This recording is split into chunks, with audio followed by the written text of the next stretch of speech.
Welcome to the Open to Hope Show. I'm your host, Dr. Gloria Horsley, with my daughter and co-host, Dr. Heidi Horsley. This show is brought to you by the Compassionate Friends, as well as Open to Hope. Well, Heidi, we have a great show today with two wonderful people, and we're going to be talking about your health after a loss. And that's an important thing because people sometimes forget about their health after a loss. Absolutely, and I think it's pretty normal after a loss to go to comfort foods and often gain weight, and like you said, to stop exercising, to not take care of yourself. I mean, I remember after Scott died, you said it was hard to exercise because you were worried about what people would think. Right, I remember I used to run a little bit, and I didn't run for weeks after, maybe months, and one day a little voice in my head said, if you don't start getting some exercise, you're going to get sick. And I thought, no, I'm not going to get sick. And then my little voice said, yes, you are. And so I put on my running shoes. It was the hardest thing I'd ever done. And I went out and ran, and I really believed, Heidi, that our neighbors, the Brasingtons and all the people around who were looking out the window saying, wow, look at her. She really doesn't care. And I always say to parents out there, we as kids want to see our parents taking care of themselves. It was such a relief to see you exercising because I had lost a brother and I was terrified I was going to lose a parent because you were in such a bad space. So to watch our, parents exercise is really a gift. Yeah. So now let's introduce our guests because they're going to talk to us. They're both bereaved parents, and they're going to talk to us about their beginning journey, what they've done to take care of their health, and give you some tips and ideas. Absolutely. So our guests today are Basham Mosinski and Glenda Powell. Hi, Basha. Hi. Hi, Glenda. Hi. And I know Basha very well because we used to share office space together in New York City. This is prior to her son's death, actually. And so we know each other from there. She's a psychotherapist. She is a health and wellness coach. She is the mom of her stepson, Logan, who died, and her son, Richard, who just died. Logan died many years ago, and we actually had her on the radio show talking about his death. Yeah, we did at that time. Yes, at that time. And whoever knew that we would be seeing her again after the death of her son. Exactly. So she's also the chapter leader for the Compassionate Friends in Newport Beach, and she founded that chapter. And she is here today with her friend, Glenda, Hi, Glenda Powell. And Glenda does her work in honor of her son, Garrison, who died, and she is the co-chapter leader. And through the Compassionate Friends, they've both become very close, and they become best friends because they share a bond, and that's the death of their sons. So welcome to the show. Thank you for having us. Yeah, great having you. Now, how long has it been for each of you? And I want to say one thing. I want to give ground you with our audience a little bit. You are both of your sons had been married, and you have grandchildren. So just to ground people on where, on where you are. So how long has it been for you? My son Richard died in September of 2014, and my stepson Logan died in 1993 in January. So yeah, Richard was married, and I have 3 grandchildren, 2 from his previous marriage, so they're in their 20s, and I'm a great-grandmother. Wow, Basha, I want to look like this as a great-grandmother. That's amazing. Yeah. Just don't do the numbers, and we'll be fine. We'll be fine. No numbers involved, but I'm just blessed. But his grandson was born recently. He's not quite a year old yet, so he was born after Rich passed.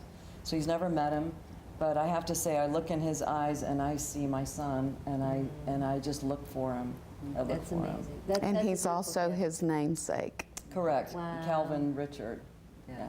That's fabulous. And how about you, Glenda? Garrison passed away in May of 2015, so I'm just coming up on 3 years. And Garrison was married. I used to joke and say he married the girl of my dreams. She's a daughter to me. They did not have children. However, his brother, my second son, and his wife were expecting when Garrison passed away. So I have a grandson that will be 2 this year in October. We have some plans for them to get together too. They're going to love become it. very good friends. Yeah. So tell us about your health, and did you resonate with what I was saying? I think I saw you, Glenda, resonating with my saying that I couldn't go out and do anything. For me, it's such a journey to even come to an understanding within yourself of everything that grief causes, the after effect. And I had no idea how it affected my physical health. I was someone who was very active. Prior to this, I pretty much took care of my health. I ate right and was always someone more on the thin side. I've put on 40 pounds. I'm heavier than I've ever been since Garrison's death. And I've noticed that, especially the year after, I was sick constantly. If there was a virus, I got it. I also ended up with a horrible muscle problem in my neck that when I actually went to a professional, attributed it to, he says, the only time I see this is through immense strain. You know, I remember that, the yearning and searching.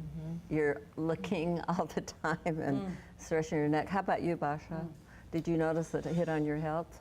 I did. Well, having the training that I had and the work that I was doing was in grief, loss, and trauma. So I knew that my body was holding on. And you'd been to through it stress. again with your stepson Correct. years ago. Absolutely, absolutely. I was a lot younger when that happened, but I knew that my body was taking a hit.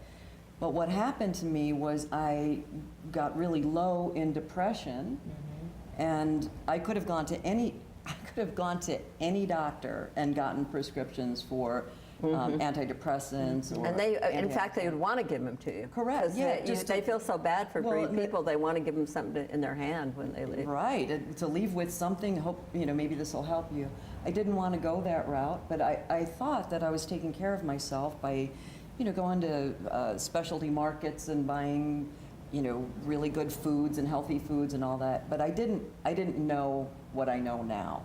So some of the symptoms that showed up was my hair would fall out in clumps in the shower and patches of baldness from the stress. And I had like eczema on my scalp, on my body, and I put on weight. I attributed the weight to aging. I just, you know what, I don't even care. I'm just getting old. I don't mind that, but I'm not getting out of bed. I'm not getting myself moving, and something is wrong.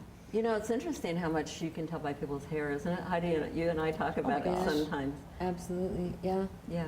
And you know what this brings up for me too is we talk a lot about the psychological and emotional ramifications of grief and loss, but we don't talk enough about the physical. Exactly. And it is such a huge problem. I mean, our health, it's a physical assault to the system when you have a child, a sibling, a family member die. It really is. Yeah. Well, I wanted to show a video clip that we did at the Yeah. Compassionate Friends, and actually it's an interview that I did with Dr. Mark Keep. And Mark is from Utah, and he is a cardiologist, and he, talks about the broken heart syndrome, and how much you are at risk after you've had a loss. So let's play that video where I interview him, and he gives some tips, right, Heidi? He absolutely does, and he speaks all over the country about it, how to take care of yourself after a loss and the health ramifications if you don't. And he will give us tips and tools. Yeah, and then we'll talk to Basha about and what they've been doing. What we need to do with people going through grief, we need to identify it, and we need to catch it and help them reduce that stress as best they can, reduce the cortisol. And reducing cortisol can be things like exercise, meditation, hypnotherapy, music, laughter. Laughter's tough after you lose a child, of course. And groups like the Compassionate Friends, getting together and having people that can help you is really important. And so we just want to help people reduce that stress, reduce the cortisol and adrenaline compounds, and keep their health as best they can going through something like this. I'm so glad you're here to talk about this, because there are people who feel almost like this constant grieving is kind of a badge of courage and that kind of thing, and you can really get too low. It can ruin your health. Well, that was a great clip, wasn't it? It is, and I love all the tips and tools and things he says that you can do. I mean, exercise, music, he talks a lot about how we can take care of ourselves, eating healthy, so meditation. Yeah. So, Basha, what did you find out? You said that you didn't know early on with your stepson what you know now. So what I found was I was looking for a way to cleanse my body of the toxins because I knew that the stress, my body was holding on to the stress, and I wanted a way to release those toxins from my body. So I was looking for something.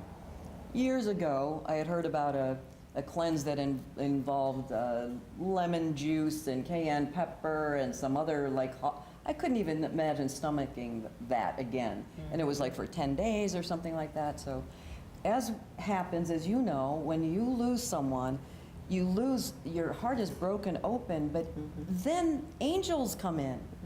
And I met this woman that was living in my neighborhood, and I told her what was happening to me, and that, I was having trouble, my depression, and having trouble getting myself out of bed, and I was looking for a cleanse, and she said, well, you might want to try this. I learned about this. So I said, boom, I don't need to come, I don't need to do a lot of research. When it comes in that way, for me, it's like it's guided, and boom, so I did it. And it included not only cleansing the body, but fortifying the body with really clean protein and amino acids and this whole system so that the blood sugar levels are kept consistent all day long. Wow. What it did was it, within 2 weeks, cleared up my brain fog, which was that spaced out kind of feeling of, just overwhelm. Yeah. And it helped me to think more clearly and make some better decisions. Now one thing I want to say about this, you were like a year and a half down the road, weren't you? I was it was a year after. Yeah, that I met a year her. after. So I want to say, it's not like all of a sudden it's going to be wahoo for people and who are, It's still good. The ups and downs, it doesn't change that. It doesn't take away grief. But what it does is, what I noticed is the bottom wasn't as far down. So it's a lot of fruits and vegetables and those kind of foods, right? It's included in the system, and then you eat real food as well. And you know what happens when we have a loss, which I remember us talking up front before the show, we move towards sugar, we move towards carbohydrates, Right. we move towards alcohol, we gravitate towards those kind of things, and then because they're comforting in the short run, right? Right. And not being active on Right. top of it. It's a terrible Yep. downward spiral. Yeah. And then you crash because you eat or drink, and Exactly. then you get a buzz, and then you crash. So this sounds like it evened everything out. and you were started the Compassionate Friends chapter in Newport Beach, and you two met and became great friends. Correct. And Best are you on the friends. program with Basha, and is she kind of Basia, so for me, what happened is what was wonderful about it is she would just post a lot of things and talk about a lot of things in general about how much better she was feeling. And I was just at a point that there had to be a change.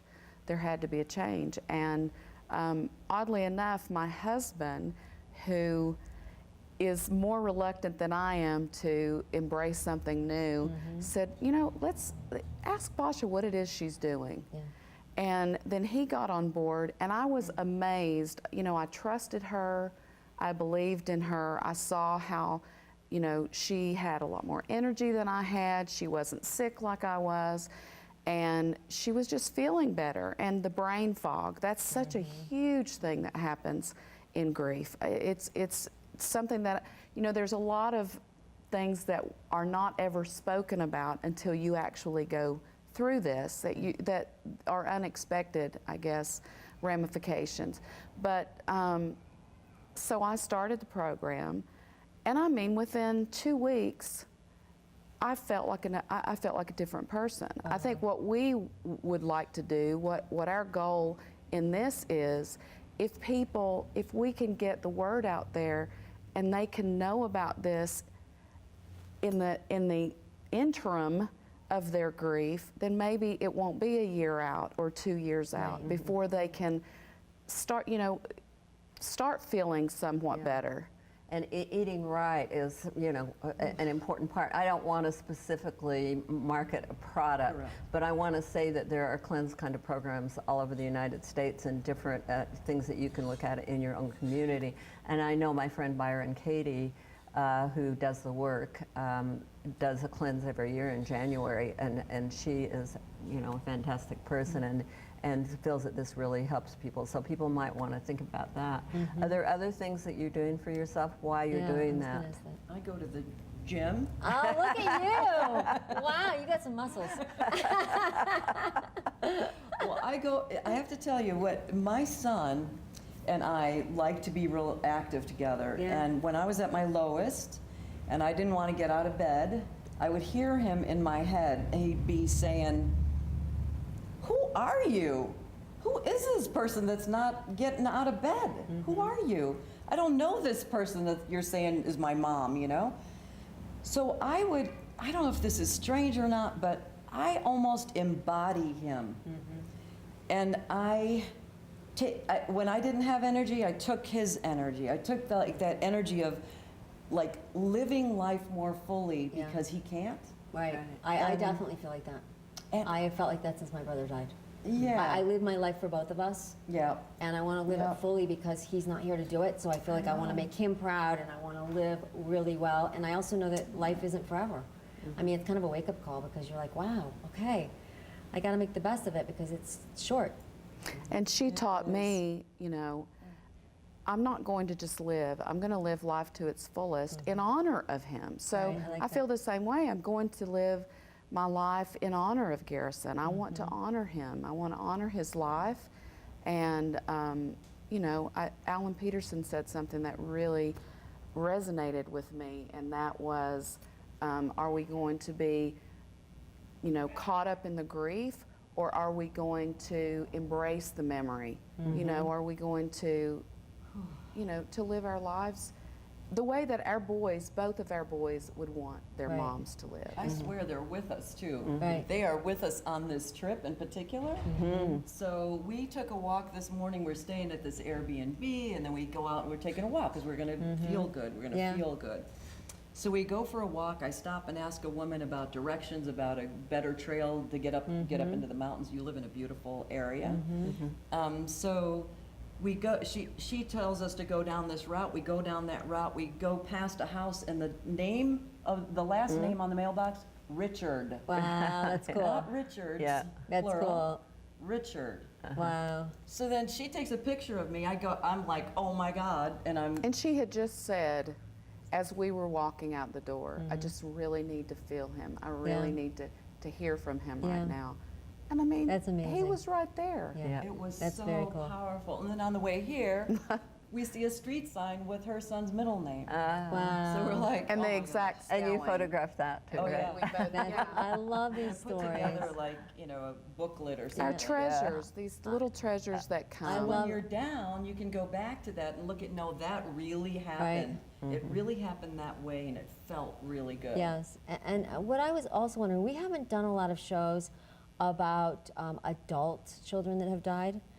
And I wonder, do you ever feel like your loss was minimized because your child was an adult, or has that not been your experience?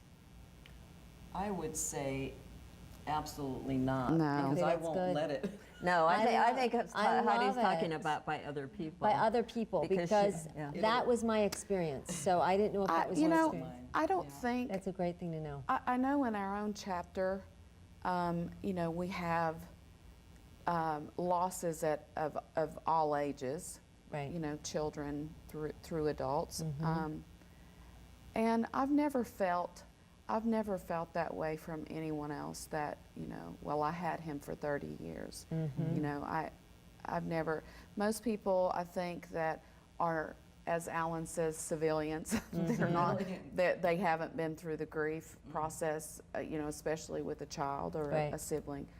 I think that, you know, they just see that losing a child is something you should never do. You Right. should never have to bury your child, and so I haven't felt that way. But you're around that kind of community. I'm glad you know. haven't, and I'm glad that that's not out there. As a sibling, that was an adult. I was 20 when my brother died and he was 17. I absolutely felt like my loss was minimized because I felt like there's so many hierarchies in the grief and loss world, and the grief in whose loss is worse, you know, kind of thing, which at the end of the day, the worst loss that can happen to you is the one that's happening to you and the one that's kicked you to the ground. But because I was 20 and living 3,000 miles away, and Scott and I were very close and talked on the phone all the time and saw each other, but because we weren't living under the same roof, there was some kind of an understanding out there that my loss must have not been as significant as my sister that was living with him. So I'm really happy to hear, this is a beautiful thing for me to hear that that doesn't translate to your worlds. I'm glad. I'm glad. So if someone's watching this show right now and thinking back to those very early days, thinking back when you first exercised, what do you want to say? What can I do to get myself? Do you have any suggestions for me? Do. Oh, good. What I did after, I heard my son saying, get out of bed, and I did. I dragged myself out to the dock that is near our house and meditated. And I did that every single When you said day. doc, I thought you meant doctor. Boating dock. I dragged myself. Bashas and Balboa. So. Balboa. It's a boating dock. At boating dock. Yeah.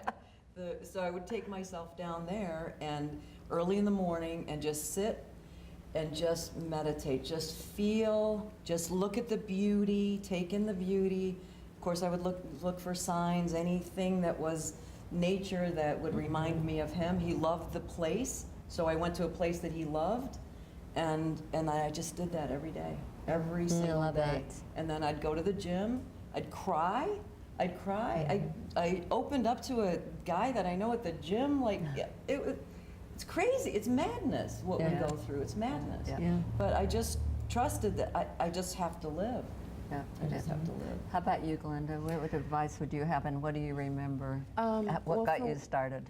I would definitely say that, it takes that step of getting out and trying to eat right and trying to exercise. And it's, just putting one foot in front of the other feels impossible in the beginning. But I can say this, friendship in this community, being, for me, I don't know how I would have gotten through the journey if I hadn't been with other mothers. Yeah. Because I felt like no one could possibly understand. And I didn't want to have to explain that the depth, of darkness where I was. And, having another mother can help you do a lot of things that I think you can do together that you might not be able to do on your own. Yeah. I know we're stronger together. And Basia, I'm sure being with her, you see how far you've come, because you're a little bit further down the road, right? Yes. Yeah. I mean, it is true in our group. You see the door open, someone new is always coming in. And you guys see that. You were talking about how early some of the grievers are that are coming to your chapter in Newport Beach. I want to say that if it's not a loss of a child that you've had, if you've had spousal loss or whatever, there are many organizations in your community. You need to find those. I mean, Yeah. when you see these two together, hear them Yes. talking about walking in the morning and all that kind of thing, how important community is, and very. finding that grief community, going to your local hospital and asking them, calling your local hospital and say, what kind of groups are there for my particular loss in the area? I know it takes courage to lift the phone and do that call, but it's so important to have people that understand and And fully then have walked the understand. journey. Absolutely. Because if you walk the walk, you really get it. It transcends words. Exactly. Just being in a room with people that have had the death of a brother or sister, the death Or a of sibling. children, you're looking around going, okay, you know what? Everybody gets it on some level, and they understand how hard it is to get out of bed and how to function and how to not only survive but thrive. And you guys, I know that you're what, three years out? 3 years since the death of your boys? Is I'm that 2.5. okay? 2.5 and about 3, Basha. 3, yeah.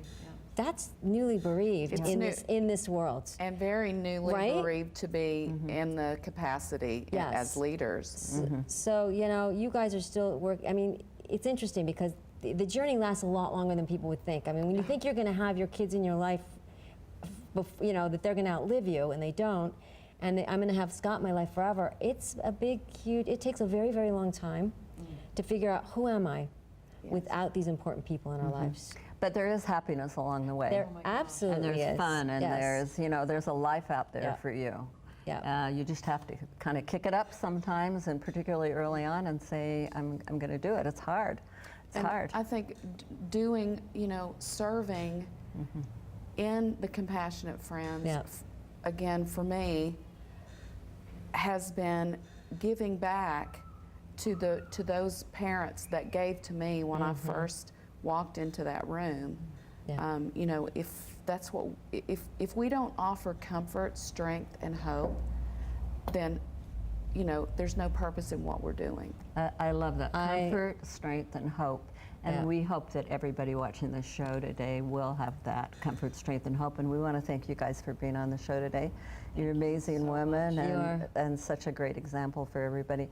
And Heidi and I want to thank you for watching the show today. And we hope that you'll find somebody to companion with on your journey, because you don't have to walk alone, right, Heidi? Absolutely, and I think both of our guests have shown us that we continue bonds with those that we've loved and lost in new and different ways, and we do find hope. And you may find those angels out there that Basia was talking about. Yeah. There are people there who will be there for you Yeah. if you'll open yourself to that possibility. You two are examples of that. Oh my gosh, what you do was there for me when I needed it. Yeah. Well, thanks again for watching this show, and we'd ask you if you have any friends who have lost, please let them know about Open to Hope, and God bless.